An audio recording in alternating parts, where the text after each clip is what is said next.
Pearl Harbor on the night of October 23rd, Admiral Nimitz radioed a message to the Chief of Naval Operations in Washington, D.C.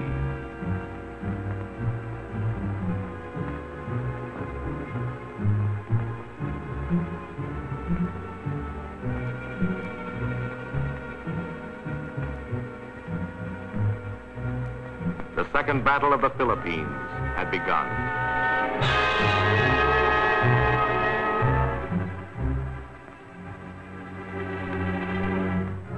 For the men of the Third Fleet, this was the climax to a battle they had been waging for months.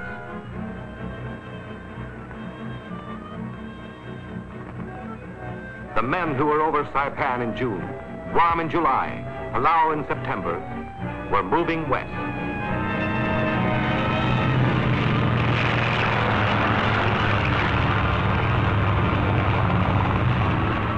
They were hitting hard all over the map, all around the clock.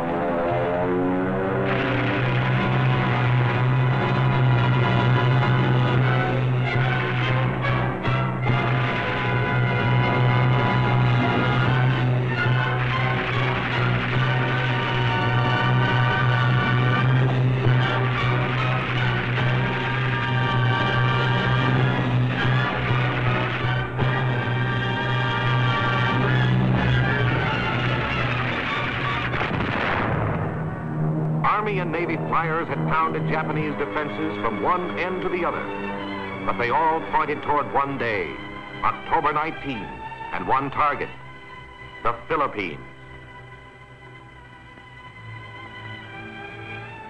The invasion force was protected by our mighty 3rd and 7th Fleets.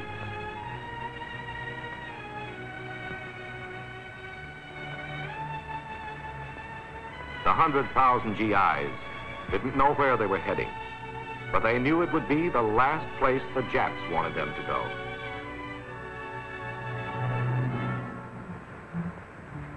There were hundreds of islands to pick from, and the enemy couldn't watch them all. It wasn't to be Luzon, where we fought our heroic delaying action at Bataan and Corregidor. It wasn't to be Mindanao, where Philippine guerrillas have never ceased fighting. Instead, our Joint Chiefs of Staff had chosen an inconspicuous island with a name most Americans had never heard. But overnight, it would be spoken in the same breath with the Coral Sea, Midway, and Guadalcanal, Leyte. America was ready to fulfill her promise. Return to the Philippines.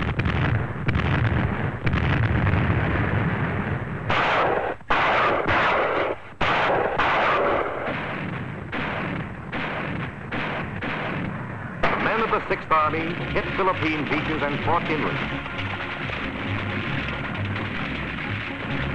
Liberation of 16 million Filipinos was on the march, led by General MacArthur and President Osmeña. Back home, Americans read the optimistic headlines and thought the worst was over. But the Navy knew the main event was still to be fought.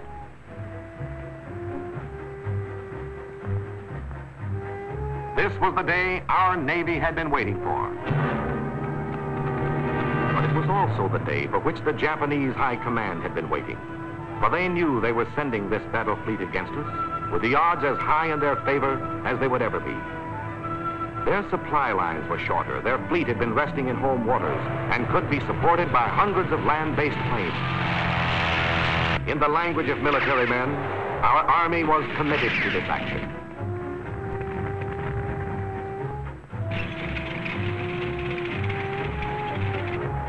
This was the fateful moment of every invasion, when a mighty army stands with one foot on land and the other in the sea. Knowing this, the Japanese were ready to unfold their master plan. A crushing pincer movement of battleships, cruisers, and destroyers will navigate the narrow approaches to the American beachhead, cutting MacArthur off from his supply lines and destroying naval support. And, in addition, we have planned another surprise. Before they reached the approaches to Leyte, the Japs lost the important element of supply. Our submarine, searching deep in enemy waters, surfaced right in the middle of the Japanese fleet, broke radio silence to flash back the report.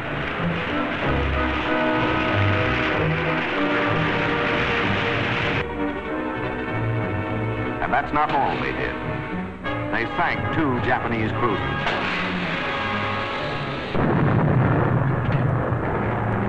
The Navy had eyes above the sea as well. We knew what was coming and where it was coming from. And our carriers lost no time dispatching a reception committee.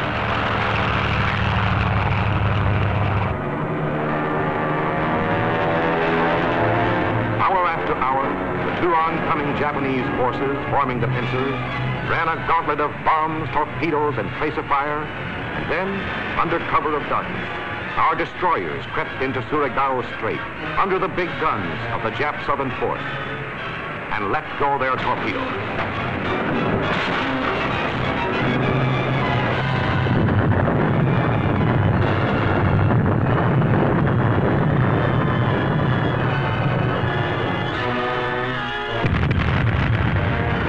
The PTs were there too, with more me. It was a rugged trip through both straits for the Emperor's invincible forces, but they fought on, determined to break through. As the jaws of the pincers kept closing, Admiral Kincaid had to make a vital decision.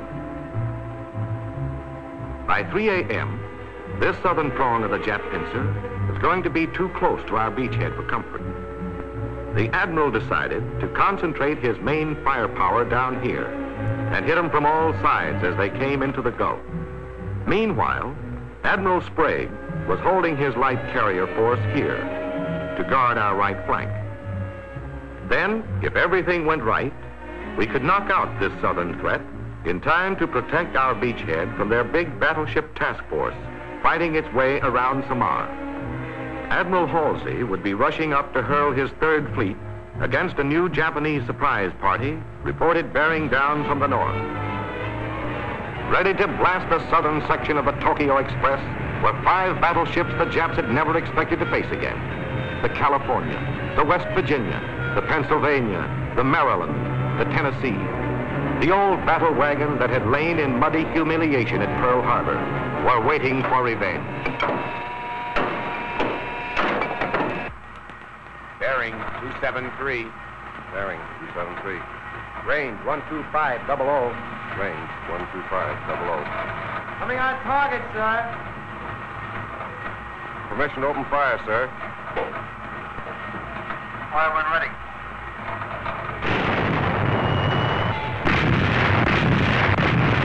The first salvos were fired at a range of over 25,000 yards, nearly 13 miles, and scored a direct hit. That's American gunnery, laying our main batteries on a moving target in the dead of night. The ships were down for the heaviest surface action of World War II.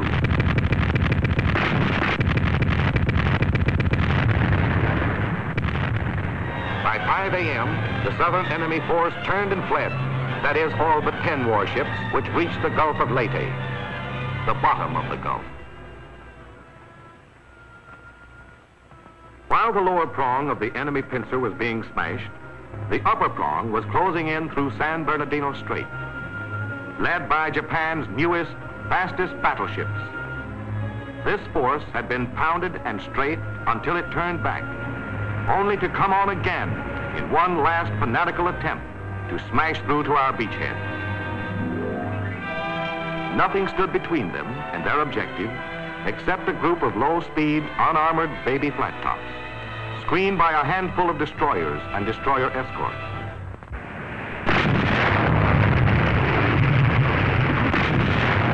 The powerful 16 and 14-inch guns of these Japanese dreadnoughts were leveled against the light batteries of our escort vessels. Never outfought, but outgunned, outnumbered, outmatched, our jeep carriers radioed for help to Admiral Halsey's 3rd Fleet in the north. Admiral Halsey had to make a difficult decision. Should he go to the rescue and ignore the surprise from the north? Should he hold his position and leave our small force off Samar to fight overwhelming odds? The admiral did neither. Instead, he kept the main units of his powerful command on its course, but dispatched a carrier group to the Samar battle area.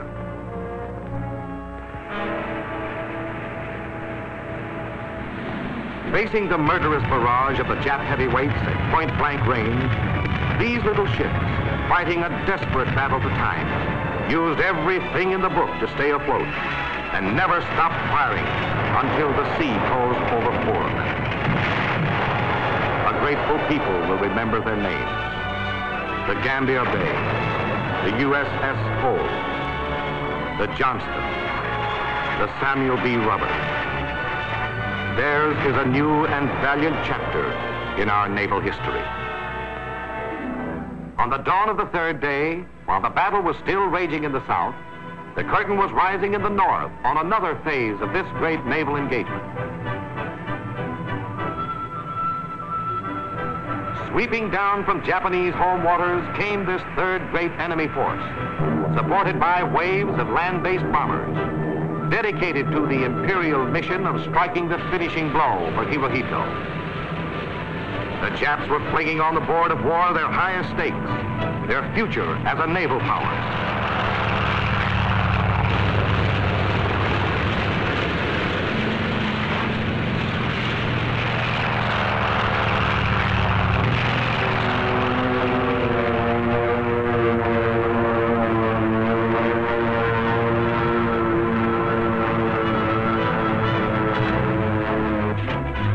Once again, our fighting men rose up to meet the enemy. Even the men of the sunken Princeton fought on from other decks.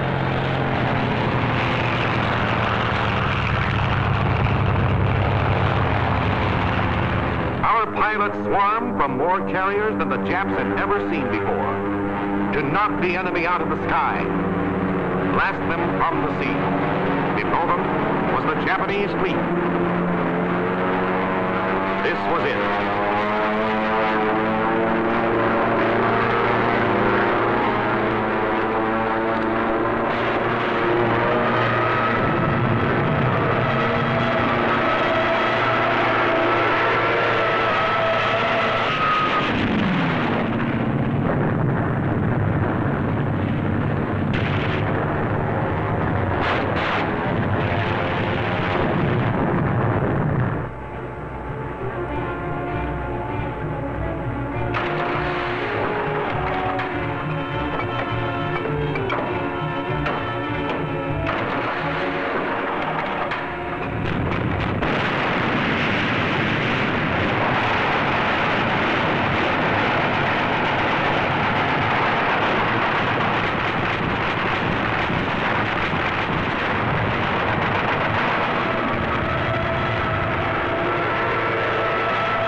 But you can't get them all.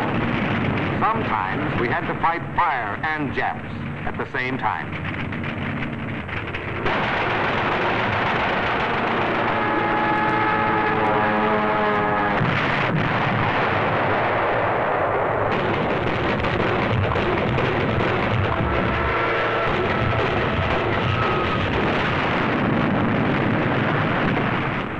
Some of ours had trouble up there, too.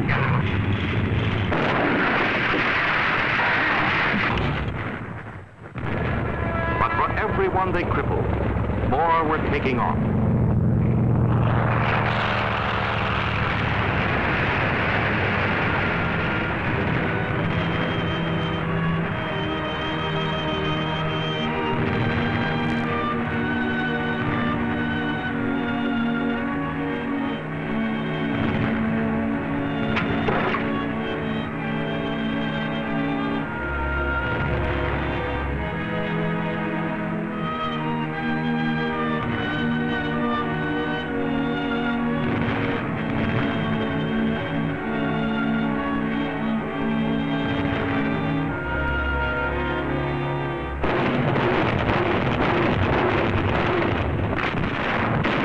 until they came on.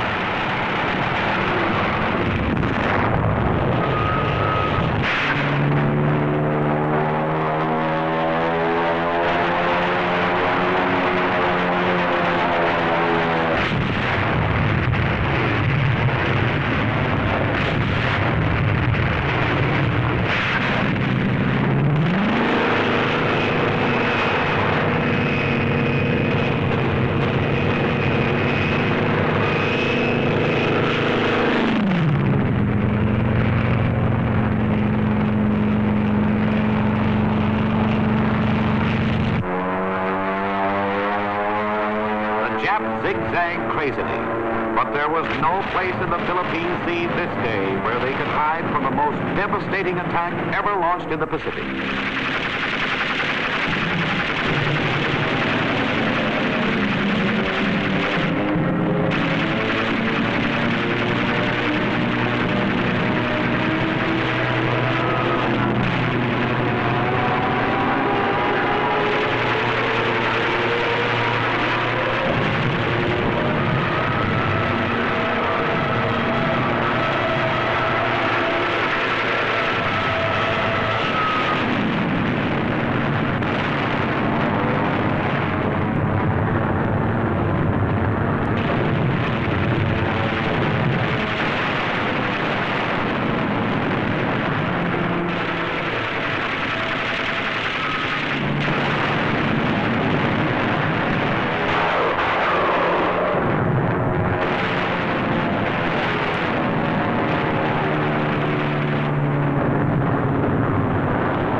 Every enemy ship that still had a rudder was doing its best to turn and run for home.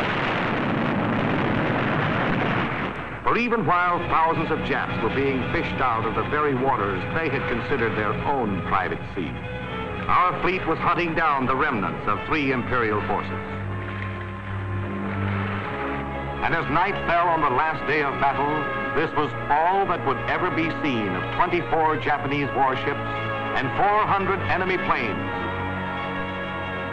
35 more warships were sinking or straggling home.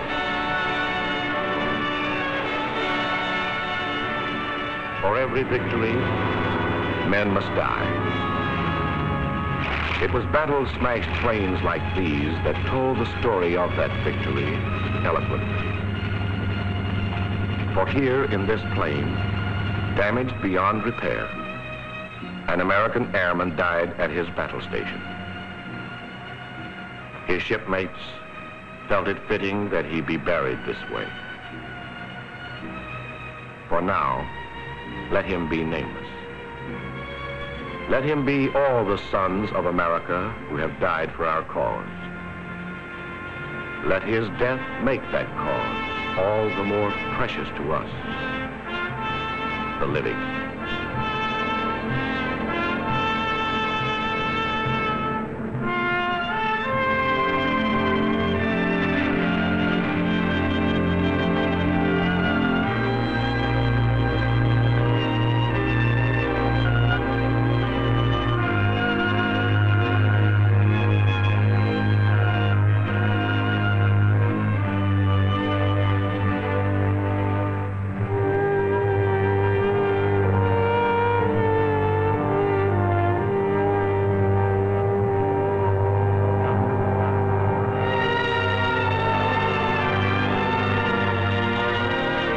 Ended 1944, with the enemy wounded but desperately rebuilding his fleet for a savage defense of his island fortress.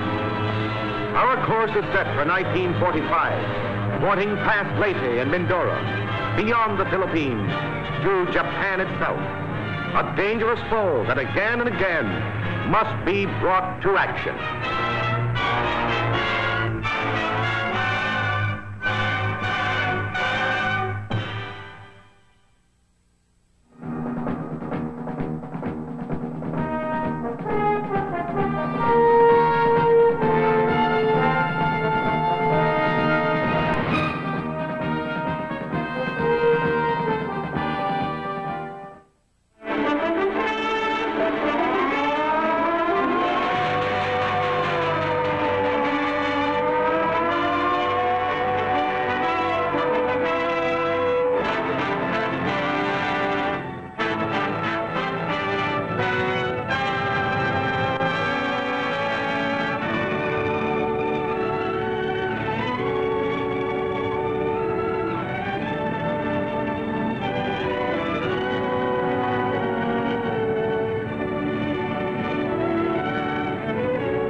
B-29s on Saipan were like artillery pointed at the heart of Japan.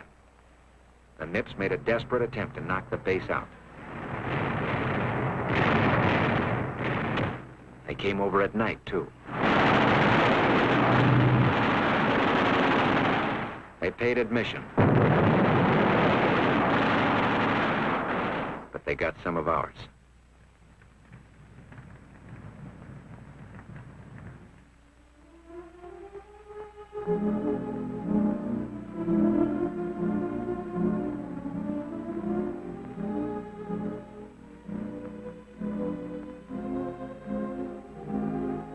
The Japs might just as well have tried to stop Niagara Falls. The 21st Bomber Command was ready to hit its first target. Our target for today is one of 3 of the Nakajima aircraft plants located 11 miles west of Tokyo. The men had hoped the first one would be Tokyo, and they were delighted. But they weren't kidding themselves. Not even those who'd been over Berlin or Ploiesti or Vienna. London to Berlin and back was 1,000 miles. The Foggia-Ploiesti run, 1,150 miles. The Foggia-Vienna run, 900 miles. But Saipan to Tokyo and back was over 3,000 miles. No land-based planes had ever hit this target before. Crew chiefs and maintenance men worked right through the afternoon and night.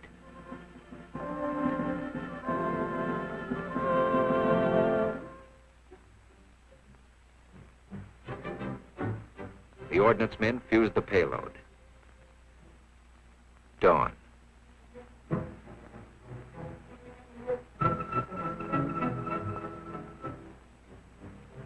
coolness reminded them of that other dawn not so long ago in Nebraska. Only now they were sweating. It was kind of funny to think of themselves making history.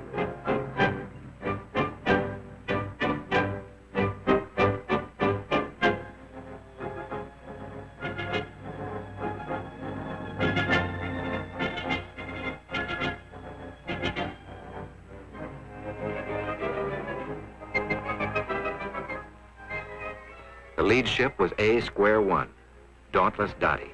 Its pilot was Robert Morgan. Its bombardier, Vince Evans. Remember them? They were the pilot and bombardier who flew 25 missions over Germany in a B-17 called the Memphis Belle. 5 o'clock. Back home, you'd have been turning over for another couple hours sleep, or just coming in from a date.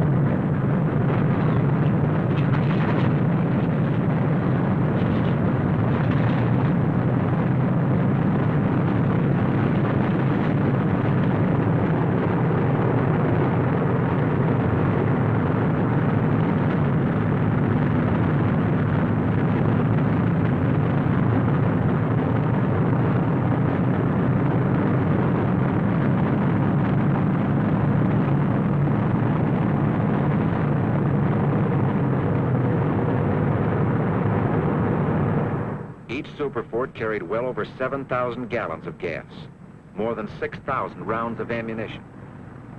With their great load of 500-pound general-purpose bombs and incendiaries, they weighed almost 70 tons apiece.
never should have been falling in Tokyo.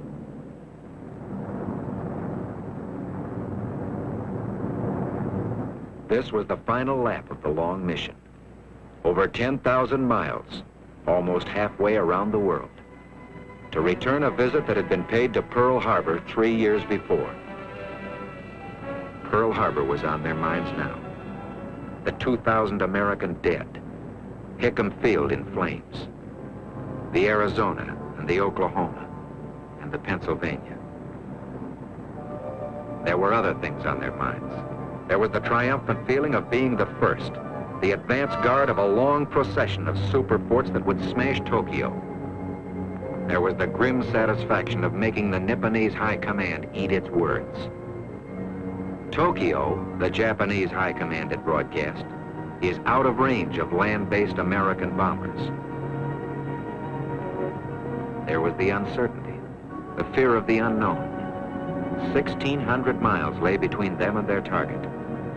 What kind of a defense would the Japs put up? How much flak? How accurate? 1,600 miles lay between the target and getting back to Saipan.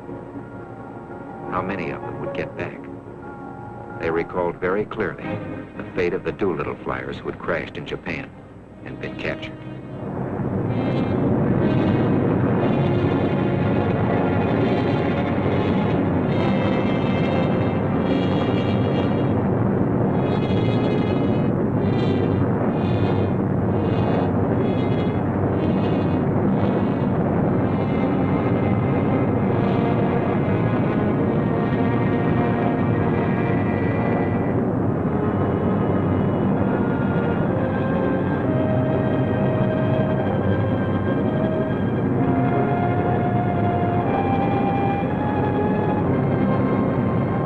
6 hours later, through the clouds, they saw it. Fujiyama, ancient symbol of Japan. Here come some modern symbols. Phosphorus bombs and flak and fighters.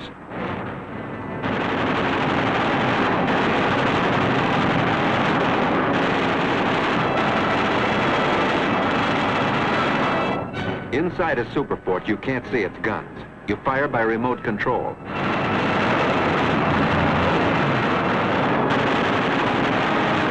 But the guns are there. And now, below them, is Tokyo.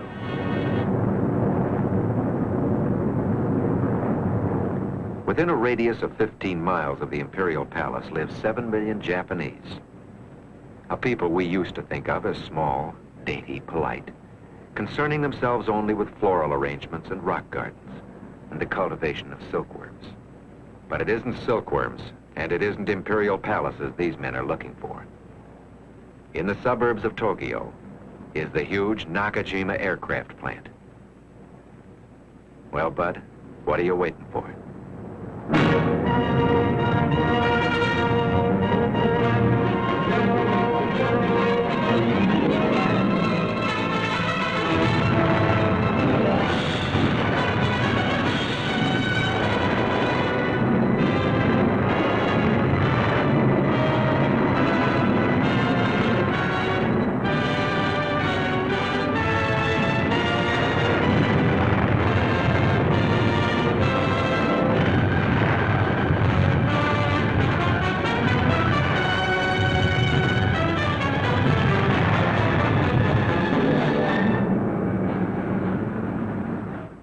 Of the B-29s that had taken off at dawn, all but 2 got back to Saipan that night.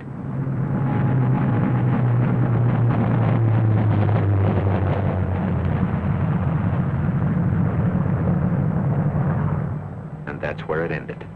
The first superfortress mission to Tokyo. But more than an ending, it was a beginning. As the commanding general of the Army Air Forces put it, no part of the Japanese Empire is now out of our range. No war factory too remote to feel our bombs. The battle for Japan is now underway with full speed ahead.